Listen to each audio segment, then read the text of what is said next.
No, yeah, I mean, it's been different, but it's fun. That's part of what you want to do as an actor, or truly just try different things. And this is for sure different for a lot of us, really.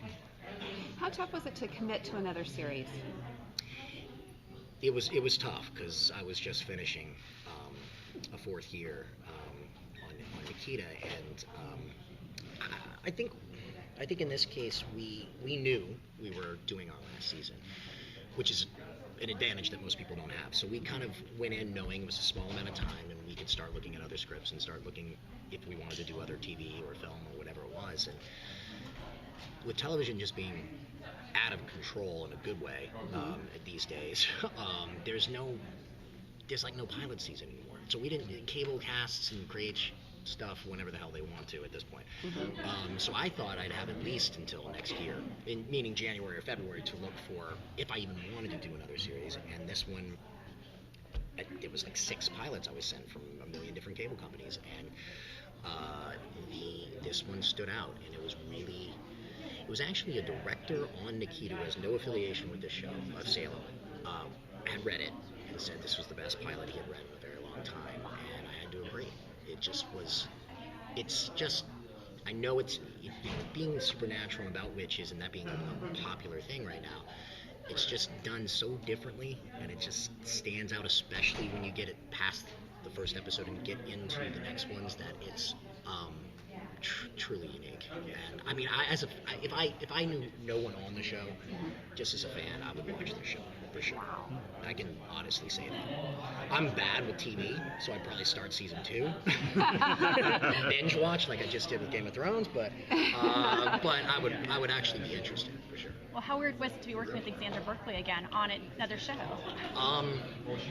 That was a trip. I figured that out on a group text with everyone from Nikita, giving people congratulations, because Aaron Stanford then worked 12 Monkeys, who just attached to some of the writers that were on Nikita. Noah Bean also was on that, and it was just this weird thing. And Lindsay Fonseca said, well, everyone should congratulate Xander too.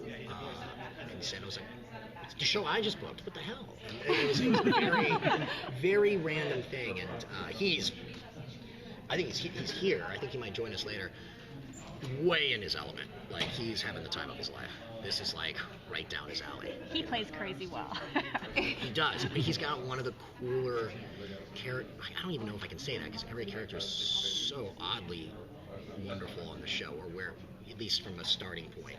And his character's got this great, thing of having to play, having a position of power, but yet under Mary Sibley, and it's a fun role for sure. Why do you think we're still so fascinated by the Salem witch trials? I think anytime you have such a tragedy is always fascinating, I would say, and this is one of the more tragic periods of American history. I think it's fascinating because you just cannot believe or fathom that something like this could happen in reality. You could fathom it as a show that we're putting on WGN right now, but as an actual historical accuracy, it's pretty incredible. And but it's understandable. And after doing this show and seeing, getting a lot of behind the scenes and getting a lot of doing a lot of research and seeing, like, no one was actually burned, they were actually hung and stoned and things like that, so I don't know where the burning stuff came from, but just learning a lot of those things, it makes sense. It's paranoia. This was playing John Alden. He was one of the firstborn in the New World, so his father essentially was one of the first settlers. So they're in the New World. There are Indians everywhere, Native Americans everywhere. There are French trying to colonize as well. My God, I mean, the paranoia would be huge. It was a Puritan culture that was involved. I mean, it's just, I would have believed in, absolutely believed in that. And if anything was off, whether it was a disease or whatever the heck it was, of course they were gonna. It's amazing that they did that for so long to themselves, and there were so many deaths involved. But it's not shocking that something like that would happen in a discovery of a new world where you've just left the fatherland and you are now controlling your destiny. I mean, it's almost Lord of the Flies, for God's sake. Yeah. But historically accurate. Well, do you see John Alden as kind of a witch hunter, or is he a witch sympathizer? Hunter, for sure. He could change. This could change over time. But he's a soldier in general. So it just makes sense for him to, if he's made the decision to stay in town, he makes the decision to stay in town for two major reasons. One, so he doesn't see the town that his father built crumble, and two, for love, and for wanting to stick around to understand what the heck has happened to Mary Sibley's life, and why she married George Sibley, and why this has even happened. So he has a lot of the same issues that Cotton Mather has, even though they're complete opposites. And the fact is and you find that they do, believe it or not, have to team together at times to try and discover who these witches are. And it's not a quick process. And so he quickly becomes a hunter. He's only really the toughest guy in town at the time. Some other people show up. But, Cotton Mather isn't exactly picking up a gun or a knife. So, John Alden has to do the dirty work. What's the biggest clue in tracking down a witch? That's the point of the story. that's what we talk about almost every episode. No, when we're trying to figure that out is how do you do that? And we have a lot of fun stuff that I don't know. I don't know if I can even say all this, but like there are objects that are found that could project famine. There are objects that are found that could project things that happened in other worlds. There are witches that are found in the forest that I've not been a part of yet, where there are meetings of some creepy old witches with no eyes, which we've done with real makeup, which is phenomenal. It just feels like sometimes you're doing like Willow or something. It's phenomenal. There are the little things that stand out that we have to find out. But Cotton, I guess, was the expert, and I just have to listen to what he says. There's a great episode you'll see where he and I have to work together to actually catch a witch, a specific one that we know of. And we have to use Saturn because I don't know if this is even historically accurate, but wherever Saturn lands at a certain point, if a witch is under the moonlight of Saturn, they are predisposed to tell you the truth for about 5 minutes before, and then it moves on, and then they go back into power. Whoa! It's a really rad scene that they wrote with that, and so I think we're just kind of learning as we go, as the viewer learns as they go. How much research did you have to do before starting it? I don't think a lot. I didn't have to do much, and I'm not sure if. I think Adam and Brandon had to do a lot more, just in especially as sticking to writing episode to episode. Right. But for us, it's because it's historical fiction, as I like to call it.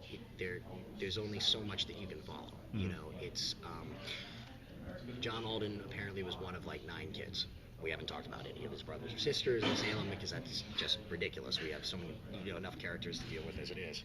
But we try and stick to as much as real as it can be. Mm-hmm. He was a character who he was a person who left town often, did go to wars, he was very sketchy that way. And in history, he is actually is called a witch at one point and is put in jail, but strangely breaks out of jail, doesn't leave town, and they let it go. This is reality. That is a fiction. So whatever we end up creating could be less interesting. Who knows? I mean, that's the fact that he was just let go might also show. I think it was towards the end of the Salem witch trials too. It might show more towards the embarrassment and the failure of what they were trying to accomplish at that time. So I think we're going to actually use a lot of that as the series progresses. Whether it happens in season 1 or season 2, we don't know. But so I did that. That's kind of all you need to know. Right. Tragically, he didn't marry Mary Sibley, and he had about 14 kids. So I don't know if we'll ever get to that point either. But you take that as a basis and you go from there. How did it feel going from a role like Michael in Nikita into John Alden so quickly? Because they're pretty different roles, I think, setting-wise. Yeah. They're similar in the in how stoic both characters can be. But John's a lot strangely he's a little bit more of stubborn and brash. He doesn't have any key to kind of balance off of. He's a little bit more of a wild card and a wild man in this. But it's polar opposites, going from the modern world of 2014 or beyond of a million different fighting techniques and weaponry and things like that, to going back to trying to reload a blunderbuss in Salem, which is almost impossible to do. So I've made John more of a knife guy over time because the gun's getting in the way. So I'm just like, I'll just slit a throat, just give me the knife.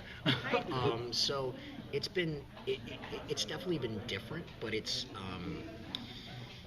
the sets that we built for Salem, the actual town that we built, and things like that, make it just so rich and vibrant that I've never been a part of, besides League of Extraordinary Gentlemen, I've never been part of another project where you put on the costume, you put on the wig, you've gone onto the set, and you're absolutely transported into that world. And it's exciting to go to work every day, even if you have one line or a massive scene. It's never boring.